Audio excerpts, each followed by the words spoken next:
पाहत आहात एबीपी माझा. उघडा डोळे, बघा नीट. चितळे बंधू 75 वर्षांच्या आपुलकीचं एक नवं नातं.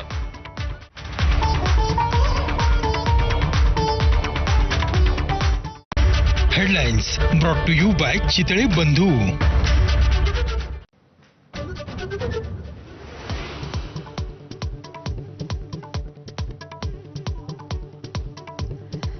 राज्याच्या तिजोरीत खडखडाट, आनंदाचा शिधा. शिवभोजन थाळीसह अनेक लोकप्रिय योजनांना ब्रेक लागण्याची भीती.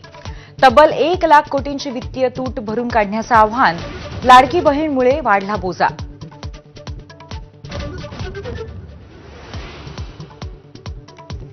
धनंजय मुंडेंच्या दाव्यांचा माझाकडनं पडताळा. बॅटरी स्प्रेअर आणि कापूस बॅग स्वस्तात खरेदी केल्याचा दावा सपशेल खोटा. दोन्ही वस्तू बाजारात स्वस्तच. शिवाय यापूर्वी एमएआयडीसीनेच कमी किमतीत खरेदी केल्याचं उघड.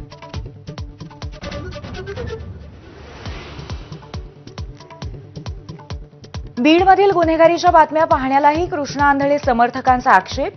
व्हिडिओ पाहणाऱ्या धारूरच्या अशोक मोहितेला बेदम मारहाण. डोक्याला गंभीर जखम. मोहितेवर अंबाजोगाईनंतर लातूरमध्ये उपचार. गुंड फरार.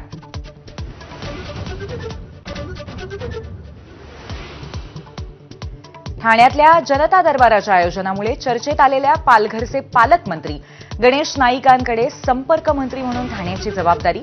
आता कुठेही जनता दरबार घेण्याची मोकळीक असल्याचा नाईकांचा दावा.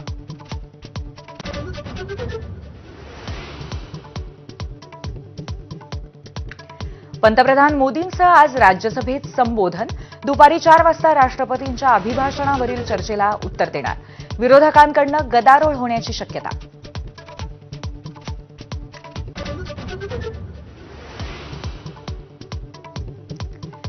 बहुचर्चित परीक्षा पे चर्चा कार्यक्रमाची यंदा 8वी आवृत्ती. यावर्षी पंतप्रधान मोदींसोबतच सद्गुरू जग्गी वासुदेव, दीपिका पदुकोण, भूमी पेडणेकर, मेरी कोम, अवनी लेखरा, रुजुता दिवेकर आणि विक्रांत मेसी यांचा समावेश.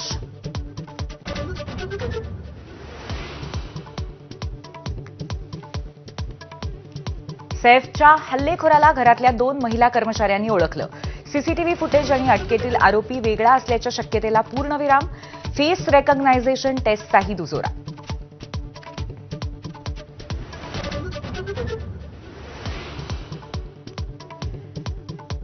जगभरातल्या इस्माइली मुस्लिमांचे धर्मगुरू आगा खान यांचं पोर्तुगालमध्ये निधन.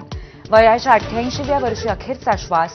पंतप्रधान मोदींसह विरोधी पक्षनेते राहुल गांधींचा शोकसंदेश.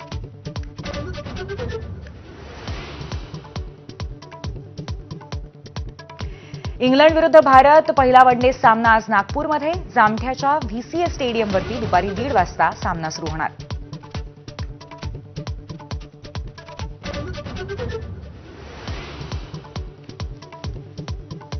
सामनाधिकारी जवागल श्रीनाथ आणि पंच नितीन मेनननंही चॅम्पियन्स ट्रॉफीसाठी पाकिस्तानला जाणं टाळण्याचं ठरवलं.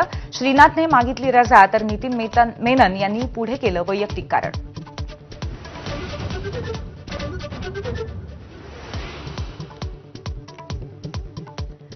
चॅम्पियन्स ट्रॉफीमध्ये जसप्रीत बुमराह खेळणार नसेल तर भारताची जिंकण्याची शक्यता 30 ते 35% कमी होईल. रवी शास्त्रींनी व्यक्त केली भीती. पण बुमराह तंदुरुस्त नसेलच तर खेळवून धोका पत्करू नये असाही सल्ला.